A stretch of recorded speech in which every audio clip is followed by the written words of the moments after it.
नमस्कार, युगचरण चैनल में आपका स्वागत है और मैं हूं आपके साथ कुमार गजेंद्र।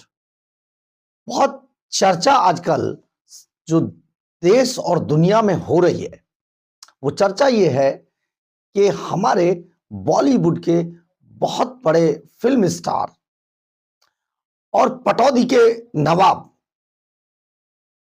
सैफ अली खान पर एक जानलेवा हमला हुआ है। ये जानलेवा हमला अपने पीछे जो भी थ्योरी लेकर चल रहा हो, लेकिन सबसे बड़ी बात यह है कि जानलेवा हमले ने कई सवाल खड़े कर दिए हैं। सवाल ऐसे हैं जिनका जवाब अभी तक मुंबई पुलिस, जी हां, वो मुंबई पुलिस जो दाऊद से लड़ने का मादा रखती है और जिसने एक लंबी लड़ाई दाऊद इब्राहिम जैसे गैंग से लड़ी है, आज वो एक छोटे से केस में फंसकर रह गई है। अब ये बात आने वाला वक्त बताएगा या कहानी बताएगी कि आखिर माजरा क्या था। लेकिन हम आपको यहां पर एक बात दावे से बता दे रहे हैं कि ऐसे केसेस में जो किसी परिवार से जुड़े हों, किसी बड़े सेलिब्रिटी परिवार से जुड़े हों, उनमें अक्सर रिजल्ट जीरो ही रहता है या फिर ऐसा आता है जो केवल पुलिस की थ्योरी पर आधारित होता है, यानी कि धरातल पर कुछ होने वाला नहीं है। परंतु मुंबई पुलिस है, हाथ पैर मार रही है। और मुंबई पुलिस, आप जानते हैं कौन सी पुलिस है? मुंबई पुलिस के सबसे जांबाज एनकाउंटर स्पेशलिस्ट दया नायक की पुलिस। जी हां, दया नायक इस पूरे मामले को लीड कर रहे हैं। 30 से 32 टीमें पुलिस की इस पर काम कर रही है, लेकिन यह सब काम केवल मीडिया के लिए है। काम दरअसल कुछ हो ही नहीं रहा है। यहां पर जो सैफ पर जानलेवा हमला हुआ है, यह हमला है, साजिश है या फिर सचमुच कोई ऐसी वारदात है जो अचानक घटी और उसका अभी तक सूत्र पुलिस को भी नहीं मिल रहा है। हम अपने 26 साल के बड़े क्राइम रिपोर्टिंग के कैरियर के हिसाब से यह तो आपको जरूर कह सकते हैं कि कई मामले ऐसे होते हैं जिनका आधार कभी मिल नहीं पाता है। इसलिए क्योंकि बाद में इन सब मामलों को रफा दफा कर दिया जाता है।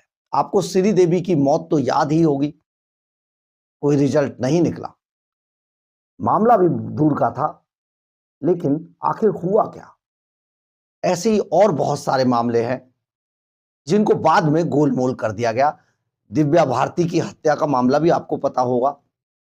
अब वो हत्या थी, सुसाइड था, ये तो वो वक्त ही जानता है, लेकिन बाद में कुछ हुआ नहीं। हम ऐसे ही एक मामले सैफ अली खान पर जो जानलेवा हमला हुआ है उसके बारे में चर्चा कर रहे हैं। और इस सैफ अली खान के मामले में कई सारे ऐसे सवाल हैं जो पुलिस जिनसे बच रही है, जिन पर कोई जवाब देना ही नहीं चाहती है या देगी भी नहीं, क्योंकि ये मामले में हाई प्रोफाइल मामला है और इसमें बहुत सारा प्रेशर पुलिस के ऊपर चल रहा होगा। लेकिन 15-16 जनवरी की दरमियानी रात में सैफ अली खान पर उनके अपने अपार्टमेंट सतगुरु शरण अपार्टमेंट के अंदर जानलेवा हमला होता है। और वहां से जो हमलावर है बहुत आराम से बचकर निकल जाता है, और निकल ही नहीं जाता है, पूरी बॉम्बे पुलिस के हाथों से गायब हो जाता है। अब ये बॉम्बे पुलिस कर क्या रही है? एक एफआईआर दर्ज की गई है सैफ अली खान पर हुए जानलेवा हमले पर। जो उनकी 56 वर्षीय नौकरानी है, या यूं कहें कि स्टाफ नर्स है, जिसका नाम स्टाफ नर्स दिया जाता है, एलिया मी फिलिप। उनके बयानों के आधार पर, उनके बयान भी बड़े अजीब गरीब हैं, वो हम आपको बाद में बताएंगे। लेकिन सही बात आपको बता दें पहले घटनाक्रम के बारे में। दरअसल है क्या कि सैफ के घर पर यह पूरा मामला करीब 55 मिनट तक चलता रहा और 55 मिनट के अंदर सैफ अली खान के अपार्टमेंट के अंदर 8 लोगों की सांसें अटकी रही। बाद में सैफ अली खान घायल हुए और घायल सैफ अली खान को ऑटो से, यहां हम बहुत जोर देकर आपको बता रहे, ऑटो से सैफ अली खान को लीलावती अस्पताल ले जाया गया, जहां पर 2.5 घंटे तक उनकी सर्जरी चली। और इस सर्जरी के अंदर आपको बता दें कि उनके शरीर पर कई गहरे जख्म हैं, 4 बड़े घाव जो डॉक्टरों का कहना है वो हैं। हाथ पर, पीठ पर एक बड़ा जख्म है जिसमें जिस वेपन का इस्तेमाल किया गया उसका टूटा हुआ टुकड़ा मिला। इसके बाद हाथ पर 2 घाव हैं और एक घाव गर्दन पर है। 2 मेजर सर्जरी उनकी हुई है और 10 टाके लगाए और 2 हफ्ते का रेस्ट उनको बताया है। ये सारा मामला अब बहुत ज्यादा डिफिकल्ट है और एक ऐसी मोड़ को ले रहा है जो सचमुच जिसका कोई छोर अभी तक दिखाई नहीं दे रहा है। हम आपको यहां पर यह भी बता देते हैं, सलमान खान पर जब फायरिंग वाला मामला हुआ था तो उस वक्त इसी मुंबई पुलिस ने कितनी तेजी से अपराधियों को, आरोपियों को पकड़ा, लॉरेंस बिश्नोई गैंग के लोगों को। लेकिन इस मामले में अभी तक जो पुलिस है उसके हाथ खाली है, या तो खाली है या हाथ भरना नहीं चाहती है पुलिस। किसी चीज का इंतजार है, दबाव में है, क्या है ये बाद में पता चलेगा। लेकिन जो सबसे बड़ी मिस्ट्री है उसके बारे में आप जान लेते हैं। सैफ के घर में जो एंट्री हुई इस व्यक्ति की, आखिर वो एंट्री कैसे हुई? सैफ अली खान सतगुरु शरण अपार्टमेंट के 12वें और 11वें और 12वें अपार्टमेंट पे रहते हैं, इस फ्लोर पे रहते हैं। और एंट्री गेट पर यहां पर डिजिटल लॉक लगा हुआ है। जो हमारे सोर्स बता रहे हैं, इस डिजिटल लॉक में फोटो खिंच जाती है। मतलब अगर किसी ने इस लॉक को खोलने की कोशिश की या दरवाजे को टच करने की कोशिश की तो जो भी व्यक्ति बाहर से उसे खोलने की कोशिश करता है उसकी फोटो क्लिक हो जाती है ऑटोमेटिकली, और जो इनके इक्विपमेंट है या फिर जो इनके मोबाइल फोन है उस पर चली जाती है। लेकिन इसमें ऐसा हुआ नहीं। बहुत हैरानी की बात है। ये जो सैफ अली खान के हमले की मिस्ट्री है, आप युगचरण चैनल पर देख रहे हैं, देखते रहिएगा लगातार। और हम आपको आगे बताने वाले हैं कि किस तरीके से सैफ अली खान की ये मिस्ट्री और ज्यादा बढ़ती जा रही है। जो सबसे ज्यादा high tech digital lock Saif Ali Khan के इस अपार्टमेंट के दोनों फ्लोर पर 11वें और 12वें पे लगा है, वो इतना डिजिटल है कि उसके अंदर जो सेंसर लगे हैं वो 1 सेकंड के 100वें हिस्से में फोटो और बिल्कुल साफ क्लियर फोटो आइडेंटिफाई करके बाकायदा भेजता है। बटन दबाने के बाद ही ये अपार्टमेंट का गेट खुलता है, अदरवाइज खुलेगा ही नहीं। अब इस मामले को लेकर जितनी बातें कही जा रही हैं, तो सबसे बड़ी बात यह है कि सैफ अली खान के इस अपार्टमेंट में आखिर ये जो भी व्यक्ति था, हमलावर था, घुसा कैसे, सबसे बड़ी बात है। और ये कोई नीचे तो है नहीं, 11वां 12वां फ्लोर है, कहीं से तो आएगा। लेकिन सबसे बड़ी बात यह है कि चलिए मान लेते कि पीछे की तरफ से एंट्री की, कहीं और से आया, पाइप से चढ़ के आया, परंतु जहां पर सैफ अली खान का अपार्टमेंट है उससे उसके आसपास हर गली कोने पर, हर चौराहे पर सीसीटीवी कैमरे, उनमें भी नहीं आया। एक ऐसे व्यक्ति का फोटो पुलिस दिखाने की कोशिश कर रही है, ऐसे शख्स का जो सीढ़ी उतर रहा है, लेकिन यह नहीं पता है कि यह पुलिस की थ्योरी है, सीढ़ी वो कब उतर रहा था, किस दिन उतर रहा था, किसका फोटो है, कुछ नहीं समझ आता। पुलिस ने इस गुत्थी को और उलझा दिया है। पुलिस कहती है कि जो हमलावर है वो बांद्रा स्टेशन से विरार स्टेशन होता हुआ निकल गया। तो विरार स्टेशन का भी एक फोटो उन्होंने जारी किया, जिसमें कदकाठी से तो शख्स वही है लेकिन कपड़े उसके बदले हुए हैं। परंतु सबसे बड़ी बात यह है, इसमें कई सवाल ये भी खड़े होते हैं कि आखिर उस दिन रात को सैफ अली खान के घर पे उनके बाकी सर्वेंट कहां थे, जो उनके प्राइवेट गार्ड्स हैं वो कहां थे, जो उनके यहां पर ड्यूटी देते हैं वो सब कहां थे, सब गायब है। दरअसल इस पूरे मामले में बहुत सारी उलझन है। सैफ अली खान जिस तरीके से ऑटो तक पहुंचते हैं, ऑटो में केवल उनके साथ उनका बेटा तैमूर है और तैमूर के साथ वो बैठकर सीधे लीलावती हॉस्पिटल पहुंचते हैं। जो ऑटो चला रहा था वो भजन सिंह नाम का ऑटो चालक है, जो पुलिस को मिल चुका है। उसने बताया है कि यहां से रात में उनको रोका गया। ऑटो में सैफ अली खान व्हाइट कलर का कुर्ता पजामा पहनकर बैठे थे, खून से लथपथ थे, अपने बेटे के साथ थे। अस्पताल के सीसीटीवी फुटेज बताते हैं कि सैफ अली खान अपने बेटे तैमूर के साथ हॉस्पिटल में जाते हुए पाए गए, जा रहे थे। इसके बाद उन्होंने खुद बताया कि मैं सैफ अली खान हूं, मेरा जल्दी से ट्रीटमेंट कीजिए। और अस्पताल में हड़कंप मच गया। सैफ अली खान को तुरंत ले जाया गया, उनका इलाज किया गया, अब वो बिल्कुल ठीक है। लेकिन सबसे बड़ी बात यह है, डॉक्टरों का कहना है कि 2 मिलीमीटर से बाल बाल बच गए। 2 मिलीमीटर बहुत कम डिस्टेंस है। अगर 2 मिलीमीटर और आगे जो नाइफ है वो बढ़ गया होता तो आप ये सोचिए कि सैफ अली खान की जो स्पाइनल नर्व्स हैं वो डैमेज हो जाती और उन्हें पैरालाइज भी हो सकता था। बहुत बड़ा हमला था। परंतु अपने इतने बड़े कैरियर में मैं एक बात समझ नहीं पा रहा हूं कि सैफ अली खान की कद काठी, काफी बिल्ड, काफी बहुत अच्छी है। और जो हमलावर दिखाया जा रहा है फोटो में, पुलिस जिसको हमलावर बताने की कोशिश कर रही है, वो हमलावर सैफ अली खान की बिल्ड से काफी हल्का है। ऐसे में जो चाकू है, जो वेपन जो इस्तेमाल हुआ, जो चाकू जिसका टूटा हुआ कुछ ऑब्जेक्ट सैफ अली खान की हड्डी में मिला है, वो उनकी रीढ़ पर कैसे लगा, ये बात समझ नहीं आ रही है।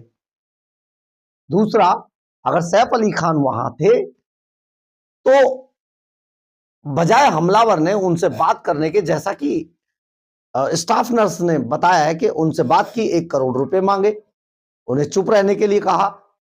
ये सारी गुत्थी उलझाई जा रही है। दरअसल ऐसा है नहीं। सैफ अली खान काफी बिल्ड में काफी अच्छे हैं और सामने जो भी व्यक्ति वो बता रहे हैं उससे आसानी से वो उन पर हावी हो नहीं सकता था, चाहे हथियार शुदा भी था। परंतु सैफ को चोट लगी। चोट भी कई ऐसी जगह पर लगी है, 2 जगह हाथों पर भी लगी है, पीठ पर लगी है। पीठ पर कैसे लगी चोट, यानी कि पीछे से वार किसने किया उन पर। और ये सारी चीजें जिस तरीके से हुई है उसमें कहीं पर भी जो क्राइम की थ्योरी है वो कहीं पर भी फिट बैठती नहीं है।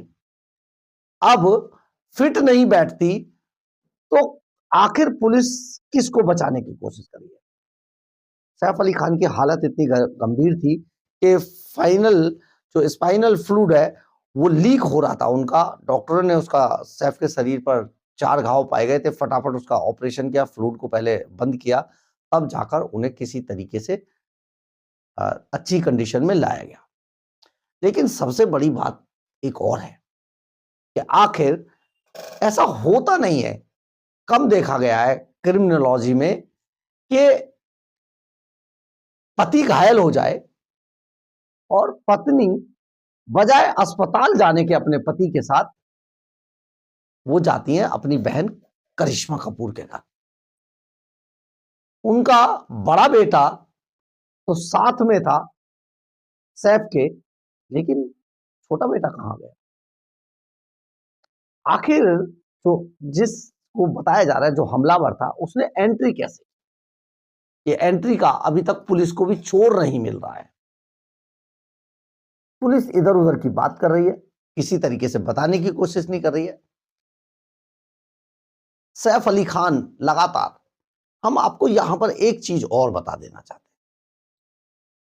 जो हमारे सूत्र बताते हैं, कुछ दिन पहले सैफ अली खान ने जो अपने हाथ पर करीना कपूर का नाम लिखवाया हुआ था उसको भी मिटवा दिया है।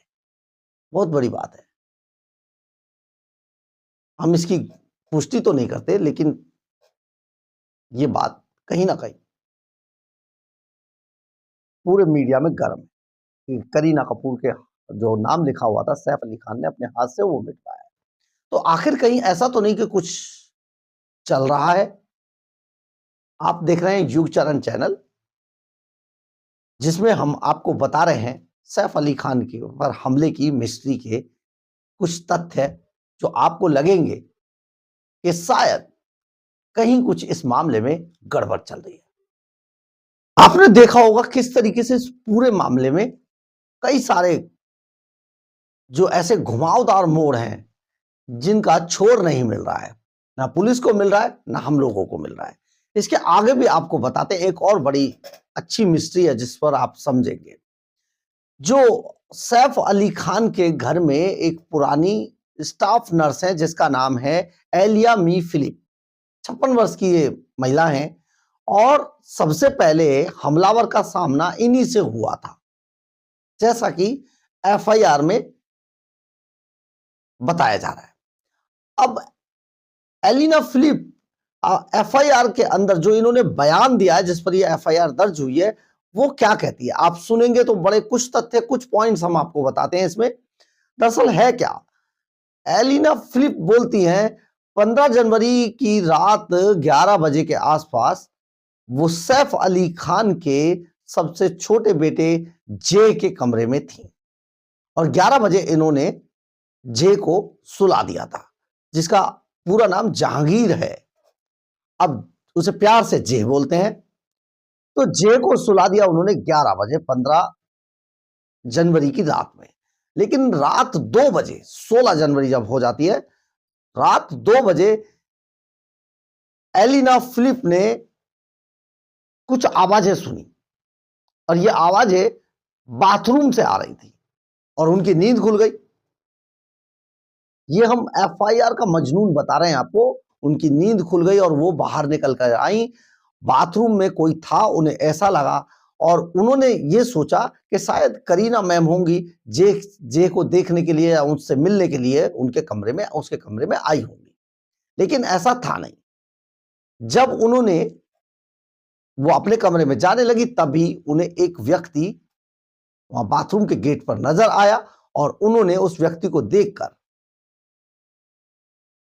अभी वो कुछ समझ पाती इससे पहले ये शख्स जे की तरफ बढ़ने लगा जो बेड पे सोए हुए थे। अब जब वो जे की तरफ बढ़ने लगा तो जो एलिया फिलिप है उन्होंने बोला, तो इस पर उसने चुप कराने के लिए, उनको चुप रहने के लिए कहा। और जब उन्होंने पूछा कि भाई क्या बात है, कौन है, कौन, क्या चाहते हैं आप, तो उसने कहा कि मुझे 1 करोड़ रुपया चाहिए। उसने 1 करोड़ रुपए की मांग की। अब 1 करोड़ रुपए की मांग जब तक कहती तब तक थोड़ा हल्ला मचा, शोर मचा। इसी वक्त वहां पर सैफ और करीना वगैरह वहां पर आ गए और इसमें हाथापाई शुरू हो गई और हाथापाई के अंदर सैफ को चोट लगी लेकिन हमलावर भाग गया। ये कहानी है उस एफआईआर की जो एलिया मी फिलिप जो स्टाफ नर्स है उनकी बयानों पर ये पूरी एफआईआर दर्ज हुई है। लेकिन सवाल ये पैदा होता है कि आखिर सैफ अली खान जो पटौदी रियासत के वारिस हैं, उनकी वो सारी जो गाड़ियों का काफिला है वो कहां चला गया था। आखिर सैफ अली खान को ऑटो में क्यों लीलावती हॉस्पिटल जाना पड़ा। जो ऑटो चालक है भजन सिंह, वो लेकर गया, उसके बयान है, वो पुलिस को मिल गया है, मीडिया को भी मिल गया है। उसने सबको बता दिया कि रात में ऐसे से हुआ। वो वहां से लेके सैफ अली खान को गए थे, उन्हें भी नहीं पता था कि सैफ अली खान है। तो ये सारी जो मिस्ट्री है बहुत ज्यादा बढ़ती जा रही है। लेकिन बड़ी बात यह है कि कहीं पर भी ऐसा होता नहीं है कि पति घायल हो जाए और पत्नी वहां से चली जाए, मौके पर ना पहुंचे। घायल व्यक्ति अपने बेटे के साथ अस्पताल पहुंचे और वहां जाकर वो इलाज कराए और जब इलाज में थोड़ा लगे तो वो बताए कि मैं सैफ अली खान हूं। ये बहुत बड़ी बात है और बहुत बड़े ये इस पूरे केस के लैक्स हैं, जहां पर आप समझेंगे कि आपको नहीं समझ आएगा कि कैसे चल रहा है। दरअसल है क्या, ये कोई फैमिली स्टोरी भी है और सैफ का अपने हाथ से नाम हटवाना, रात में घायल होना, जो नाइफ लगा वो उनके पीछे की तरफ लगा, पीछे की तरफ नाइफ लगना, हाथ पर 2 कट लगना, सचमुच इशारा करते हैं कि कुछ तो चल रहा है, जिसको असली कहानी को छिपाने के लिए जो दूसरी कहानी बनाई जा रही है, ये सचमुच ये इशारा करती है कि कुछ गड़बड़ है कहीं ना कहीं। हाल ही में आपको ये भी पता चला होगा कि गोविंदा को गोली लगी थी, एक और सेलिब्रिटी, बड़े सेलिब्रिटी गोविंदा को कौन नहीं जानता है फिल्म इंडस्ट्री के अंदर, उनको गोली लग गई। और बाद में इस पूरे मामले को ऐसे रफा दफा किया, कुछ समझ नहीं आया कि क्या गोलमोल हो गया। लेकिन हम आपको ये बता देते हैं, गोविंदा जिस पिस्टल का इस्तेमाल कर रहे थे उसमें बाकायदा लॉक लगा होता है, अगर वो गिर जाए कुछ भी हो जाए लेकिन फायर उससे नहीं होता है। तो फिर गोविंदा को गोली कैसे लगी थी? बहुत सारे सवाल इसी तरीके से, देखिए वो बंद हो गया केस बाद में, लेकिन इसी तरीके से अब सैफ अली खान के इस फ्लैट में, इस अपार्टमेंट में हुए इस जानलेवा हमले की पूरी थ्योरी बिल्कुल गोल गोल से घुमाकर उलझाई जा रही है और किसी ऐसे ही शख्स को गिरफ्तार करने की तैयारी पुलिस कर रही है जिसका कोई लेना देना नहीं है। ये फोटो भी इस बात की तस्दीक नहीं करता है कि क्या उसी दिन की फोटो है, क्या उसी अपार्टमेंट की फोटो है, क्या उसी अपार्टमेंट के उस फ्लोर की फोटो है। बिल्कुल भी समझ से ये सारी चीजें परे हैं। ये केवल एक स्टोरी है, लेकिन इसकी रियल स्टोरी हमने कुछ इशारे किए हैं क्योंकि आपको ज्यादा इसमें, क्योंकि कोई पुष्टि करने वाला नहीं है, केवल संदेह के ऊपर ये सारे पॉइंट्स बताए गए हैं और ये संदेह के ऊपर जो पॉइंट्स बताए गए हैं ये बिल्कुल फिट है। ये पूरा मामला ऐसा नहीं है जैसा बनाने की कोशिश की जा रही है। ये मामला एक पारिवारिक लड़ाई से जुड़ा हो सकता है क्योंकि इसमें बहुत सारे जो पॉइंट्स हैं वो ये इशारा कर रहे हैं कि आखिर उस रात सैफ अली खान पटौदी के उस अपार्टमेंट में चल क्या रहा था। बहरहाल, अगर आपको हमारी ये खबर अच्छी लगे तो आप इसे लाइक, सब्सक्राइब और शेयर जरूर करें। कमेंट्स बॉक्स में अपनी राय जरूर लिखें, इससे हमें बहुत बहुत बहुत ऊर्जा मिलती है। जय हिंद, जय भारत।